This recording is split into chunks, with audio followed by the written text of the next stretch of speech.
tous et bienvenue pour cette nouvelle vidéo. Je suis ravie de vous retrouver. J'espère que vous allez bien, que vous avez passé une bonne semaine et que vous avez eu d'excellentes lectures. Moi, il y a eu du bon et puis du moins bon. Voilà. Donc, je vais vous dire tout ça maintenant. On va tout de suite commencer par le plutôt bon. J'ai lu La Reine de l'Arnaque d'Alex Hay aux éditions Black Lab. J'avais été sélectionnée sur Instagram pour pouvoir recevoir ce roman, dont la couverture est, voilà, là il y a des éléments en surbrillance, là, l'écrin avec la jolie bague de fiançailles. Ça, voilà, ça c'est du gros caillou les enfants, c'est pas de la rigolade. Donc ici, on va suivre l'histoire de Queen Leblanc, qui est une arnaqueuse de génie, on va dire. Elle est extrêmement brillante, extrêmement intelligente et elle s'est fait une réputation hors norme en tant qu'arnaqueuse de haut vol. Et dans cette affaire, on va suivre une de ces arnaques, une très grosse arnaque, parce qu'elle a décidé de s'attaquer à une famille noble de la banlieue de Londres, les Kendall, car le fils, le duc, est bon à marier et elle va tout faire du coup pour se faire choisir en tant que future épouse et épouser le fameux duc. Et donc on va suivre cette arnaque en, je crois que c'est 5 coups de mémoire, que je vous dise pas de bêtises. Mais voilà, c'est ça. La partie se joue donc en 5 coups. On va donc suivre cette histoire en 5 parties. Et on va suivre des personnages, on va suivre aussi les personnages secondaires. On a Monsieur Silk, qui est le bras droit de Queen. Alors c'est un bras droit, mais c'est aussi un genre de protecteur. On a du côté des Kendall, on a Max, du coup le duc, le futur époux et le futur arnaqué. On a Victoria, sa sœur, et on a leur belle-mère, Lady Kendall, l'épouse, la deuxième épouse de leur défunt père, qui veille sur eux comme si c'était ses propres enfants. Et on a un autre personnage qui se fait appeler l'homme en gilet de soie bleue, qui observe un petit peu tout ça, mais on s'aperçoit quand même très vite qu'il a plus qu'une dent contre Queen Leblanc, et il lui en veut particulièrement. Et c'est vrai qu'au début, on ne sait pas pourquoi, mais au fil de l'histoire, on va finir par savoir qui est ce fameux homme au gilet de soie bleue. J'ai été très surprise par ce roman. Alors, l'histoire est assez lente à se mettre en place parce qu'il fait quand même la bagatelle de 450 pages à la louche. Hein, vous voyez, c'est quand même une petite brique. L'histoire met du temps à se mettre en place. On nous présente un petit peu tous les personnages, pas tout l'univers, mais tous les tenants et les aboutissants de cette histoire, pour que vraiment l'action démarre au bout d'un bon tiers, on va dire. Voilà, toute la première partie de ce roman est consacrée à la mise en place des personnages et de la trame de l'histoire. Et ensuite, l'action se déroule. J'ai été surprise parce que voilà, c'est plutôt bien amené, l'histoire est originale. C'est quand même une grosse histoire d'arnaque, hein, parce que Queen Leblanc est quand même une arnaqueuse, mais on s'aperçoit très vite qu'elle n'est pas la seule à jouer à ce jeu-là. Et moi, j'ai trouvé ça hyper intéressant de voir les diverses histoires des personnages s'imbriquer et se mettre un petit peu des bâtons dans les roues dans les histoires des autres. J'avoue que ça m'a bien plu. J'ai pas vu arriver la révélation finale. J'avoue que j'ai été bien surprise. bizarrement, c'était quand même assez addictif. Une fois que j'avais fini un chapitre, bah, j'avais envie de retourner dans l'autre. J'aime beaucoup le style d'Alex. Alors, c'est pas un coup de cœur non plus, mais j'avoue que j'ai beaucoup apprécié ma lecture. Et je vais vous dire aussi que j'ai eu extrêmement peur quand même quand quand j'ai commencé ce roman, parce que sur Livre Addict, il était noté à 8 sur 20. Bon, alors, après, j'ai un petit peu, voilà, j'ai un peu fouiné. On n'avait que 2 notes, donc de 8, et il n'y avait aucune chronique négative derrière. Il n'y avait que des notes négatives. Donc je me suis dit, bon, attendons de voir. Si ça se trouve, c'était voilà, des petits malins qui se sont amusés à mettre des mauvaises notes sur ce bouquin pour on ne sait quoi, pour on ne sait quelle raison. Et bon, finalement, ça vaut pas, franchement, ça vaut pas 8 sur 20, faut pas charrier. Voilà, j'ai quand même beaucoup aimé cette histoire. Il y a de très très bonnes choses, de très très bons éléments de scénario. Alors, j'ai vu que il avait écrit Les Gouvernantes également. Et je pense que si j'en ai l'occasion, je lirai également Les Gouvernantes, parce que j'aime beaucoup la plume de l'auteur, et surtout, j'aime beaucoup le parti qu'il a de montrer un peu les difficultés de la condition féminine à cette époque. On est en 1860 et des brouettes à Londres. Bon, la condition des femmes différait assez peu que vous soyez à Londres ou en France à cette époque-là, mais on voit bien que une femme seule n'est pas grand-chose dans la société. Si elle n'a pas un petit peu, voire beaucoup d'argent avec elle, c'est difficile de vivre la vie qu'elle souhaite dans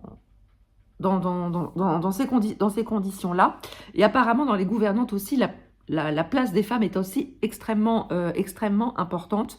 Donc, voilà, j'aime bien ce parti pris qu'a eu l'auteur de mettre en avant les femmes de cette époque-là. Alors, je ne sais pas du tout si Les Gouvernantes se déroulent dans la même période, mais en tout cas, moi, pour l'instant, ça me plaît bien, et j'aime beaucoup son écriture et ce qu'il propose. Donc, c'était une excellente surprise. Ensuite, j'ai lu Requiem d'Antoine Bloquier aux éditions du Horsin. Alors, je lis ce livre dans le cadre du prix des Encres Noires. Je ne sais pas si vous le savez, mais je fais partie d'une association qui s'appelle Les Encres Noires, et tous les ans, on organise un festival consacré à la littérature noire qui se déroule sur la plage. Donc, il s'appelle Polar à la plage. On n'a pas tourné 107 ans pour trouver le nom du festival. Donc alors, il se déroule du mercredi au dimanche, et le samedi et le dimanche, il y a des auteurs qui viennent sous des tentes, sous des chapiteaux en bord de plage, pour aller à la rencontre de leurs lecteurs. Et donc Antoine Bloquier est invité, et son roman Requiem fait partie de la sélection du prix des Encres Noires, avec 5 autres romans. Il y en a un que j'ai lu, que je vous ai présenté il n'y a pas tellement longtemps. C'était celui d'Elena Vix, je crois. Je vous remettrai là en bas de la vidéo le titre et l'autrice, que j'avais bien aimé. Et donc, je me suis plongée là-dessus. Hein. Il n'est pas très très gros. Mais alors, pourtant, ça partait bien. Ça partait bien. Le roman commence avec la découverte d'un cadavre. Vous allez dire, ça commence bien. Peut-être pas pour la victime, mais bon. Hein, pour un roman policier, il faut quand même qu'il y ait une victime, quand même, quelque part. On retrouve le cadavre d'un homme chez lui, assassiné, avec, comme vous le voyez, une clé de sol plantée dans le cœur. Et avec disposée à côté du corps, une partition intitulée Requiem. Et donc l'affaire est confiée à Tony Berling, qui est capitaine de police dans la cité des poètes, là où a été retrouvé le corps. Alors, comment vous dire que dans ce roman, je me suis profondément ennuyée. Rien n'a suscité ma curiosité dans ce roman, ni le crime, ni la personnalité de l'enquêteur, ni l'histoire en elle-même. Parce que voilà, au début, on nous présente la cité des poètes. Alors, comme n'importe quelle cité en France, il y a de la misère, il y a une incompréhension totale entre les habitants et la police. Voilà, il y a des drames, des drames sociétaux, hein, il y a de la misère, il y a des trafics de drogue. Bref, bah, j'ai envie de vous dire, le quotidien d'une cité, même si c'est pas hyper reluisant. On alterne aussi dans les chapitres avec le personnage qui a des réflexions sociétales, philosophiques, musicales. Ouais, on se dit, oui, bon, ok, super, arrête de te regarder le nombril et puis va faire ton enquête, mon petit bonhomme, hein, parce que t'es quand même un petit peu là pour ça. C'était long pour un dénouement qui, pour moi, arrive comme un cheveu sur la soupe. J'avoue que rien ne m'a plu dans ce roman. Alors, ça vient de moi, hein, c'est pas... voilà, ça reste que mon avis. Mais voilà, rien ne m'a plu dans ce roman. Voilà, je vous dis, la révélation finale arrive, à mon sens, comme un cheveu sur la soupe. Il n'y a eu aucun signe précurseur. Donc, bon, voilà, le capitaine Berling a une adjointe qui l'aide dans son enquête, mais elle a fait vraiment office de figuration, hein, parce que elle enquête que dalle. On sent qu'il y a une attirance entre les deux, mais qu'est-ce que ça apporte au récit? Rien. Voilà, il n'y a rien, voilà, rien ne m'a séduit dans ce roman, absolument rien. Je me suis forcée à le lire, à le finir, parce que bon, voilà, il fait partie d'un prix, donc je me suis enjoint à aller au bout.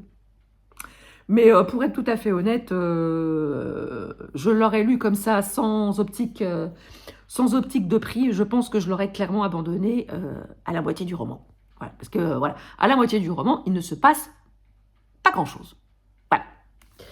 Donc voilà pour ce point lecture de cette semaine. Sinon, aujourd'hui, j'ai commencé Sortir du rang de Rodolphe Casso, publié aux éditions des Forges de Vulcain. Je le lis avec une copine sur Instagram. Je le lis avec Agnès en lecture commune. Donc pour l'instant, bah, j'ai lu 10 pages. Je peux rien vous en dire. Donc voilà, je vous en parlerai dans le prochain Qu'as-tu lu de la semaine prochaine. Et la semaine prochaine, ce sera donc le dernier Qu'as-tu lu avant mes vacances. Il n'y aura pas de Qu'as-tu lu pendant au moins 2 semaines sur la chaîne. Donc, soyez au rendez-vous pour le prochain Qu'as-tu lu la semaine prochaine. Voilà. Donc, voilà, j'espère que la vidéo vous a plu. N'hésitez pas à me dire en commentaire si je vous ai donné envie de lire ou non les romans que je vous ai présentés. N'hésitez pas à me dire ce que vous avez lu la semaine passée, ou si vous avez envie de discuter de toute autre chose, n'hésitez pas, les commentaires sont ouverts. N'hésitez pas à partager votre instant de visionnage, à mettre un petit pouce en l'air et à vous abonner. Si c'est pas encore fait, c'est gratuit, ça fait plaisir et ça ne fait de mal à personne. Et je fais un coucou tout particulier aux abonnés qui sont arrivés tout récemment suite à ma dernière vidéo sur mes sagas polar thriller en cours. Cette vidéo a été très très bien accueillie. Donc il y aura très prochainement une nouvelle vidéo sur mes sagas SFFF en cours. Voilà, vous savez tout. Du coup, je vous souhaite un excellent lundi de Pâques. Attention sur les œufs, attention sur le chocolat, ne frôlez pas l'indigestion. Et je vous souhaite également une bonne semaine, de très très bonne lecture. Et je vous dis à très bientôt pour une prochaine vidéo. Ciao!